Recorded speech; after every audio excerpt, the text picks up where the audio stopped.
Halo semuanya, kali ini kita akan bahas sebuah kasus yang menimpa seorang YouTuber asal Bandung yang berinisial FP. Untuk pembahasan kali ini, kita akan coba ngobrol dengan Pak Agus, seorang pengusaha, pengacara, seorang aktivis juga. Mari Pak Agus boleh ke sini kita ngobrol. Ya, mungkin perkenalan dulu Pak Agus. Pak Agus ini lebih senang disebut pengusaha, pengacara, atau aktivis? Pengacara, Pengacara, kenapa tuh Pak? karena saya kuliahnya hukum. Oh, oke. Ya. Langsung aja. Pak Agus ngikutin nggak sih kasus seorang YouTuber Bandung berinisial FP yang lagi heboh nih sekarang? Saya ada sempat baca kemarin. Bagaimana dia coba buat memberikan sembako tapi isinya malah sampah gitu.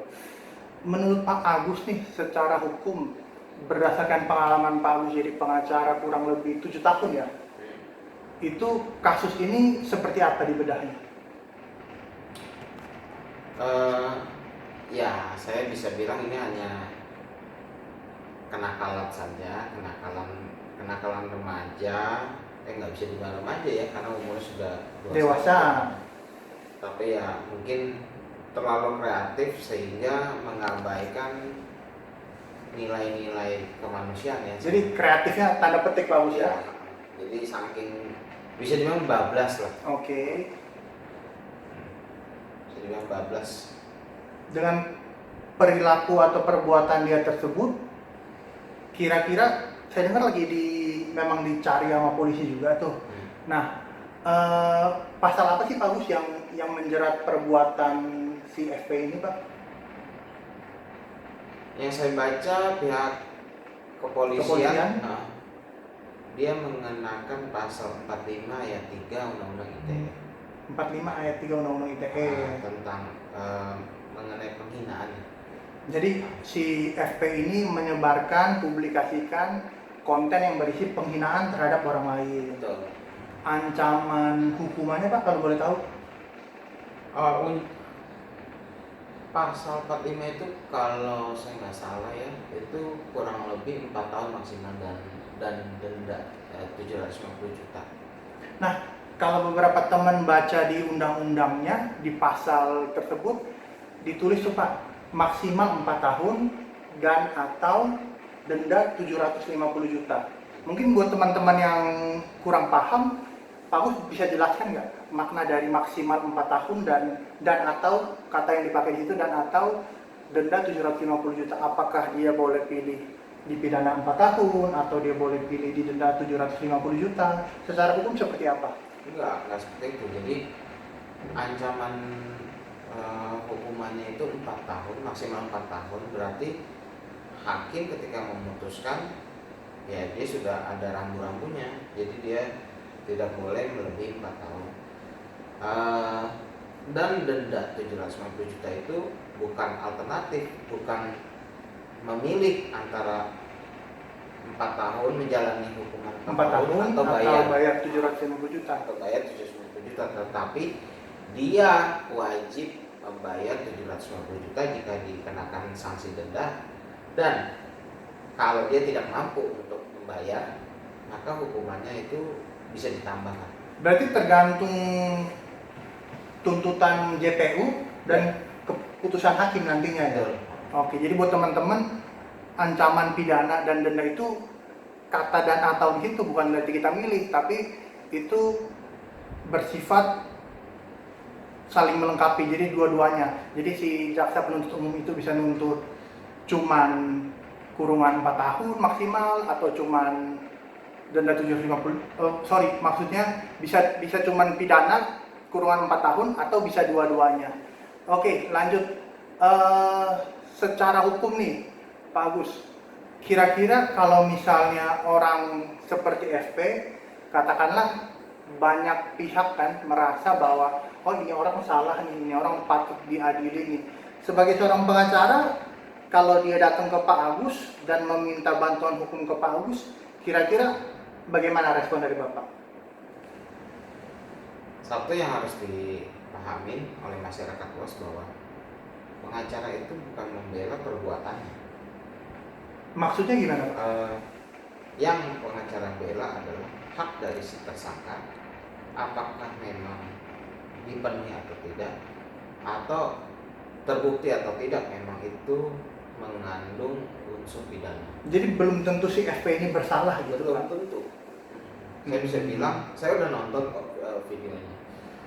Jadi kalau yang saya lihat dari isi videonya ini, sebenarnya ini kan hanya memberikan pelajaran buat kaum transgender Oke. yang masih berjualan di bulan puasa. Jadi sudah masuk bulan puasa, bulan suci, mereka masih berjualan. Jadi kalau nggak bulan puasa boleh berjualan Pak? Ya enggak, tapi maksud dari isi dari YouTube itu. Kurang lebih seperti itu. Dan kalau nggak salah itu di situ juga disinggung mengenai ada anak kecil sudah ada kayak. PSBB. Di Oh iya. itu sudah Sudah ada PSBB, cuma masih ada kegiatan seperti itu. Terus masalah anak kecil yang juga menjadi korban di video itu gimana menurut Bapak? Dia sempat ada anak kecil yang dibagiin sembako juga yang isinya sampah Pak. Nah inilah yang menjadi kemarahan dari netizen ya. Jadi yang saya bilang bablas itu ya, saya lihat terakhir itu ada anak kecil. Kan kalau saya bukan anti sama transgender ya, tapi kan karena mungkin sama-sama sudah dewasa, sama-sama memang sudah mengerti tentang hukum, ya harusnya sifatnya hanya bercanda saja. Tetapi ketika ada seorang anak yang di bawah umur diberikan sembako dengan isinya sampah, itu tidak mempunyai sensitivitas terhadap kondisi masyarakat. Jadi concernnya itu lebih ke anak kecil tersebut ya. Saya lihatnya sih seperti itu ya. Kemarahan netizen itu karena ada sisa satu paket sembako yang memang akhirnya diserahkan ke anak di bawah umur. Oke. Bahasanya FP itu kalau nggak salah bocil. Bocah kecil.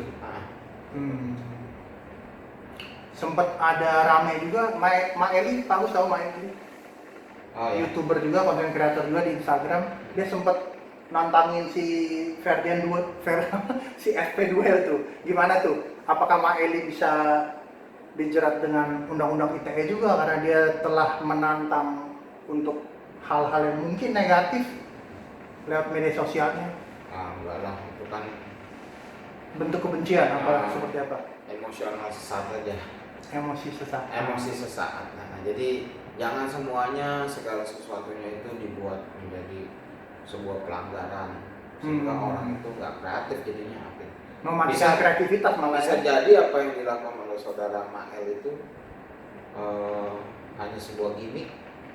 Kalau menurut cerita Maeli di podcastnya di Producer itu, dia benar-benar marah, benar-benar emosi, kesel karena dia juga dulu pernah ada dalam kondisi kekurangan, dan menurut dia orang yang sedang kekurangan itu benar-benar berharap menerima bantuan, menerima rezeki dari Allah, mungkin lewat siapapun kan kita nggak tahu.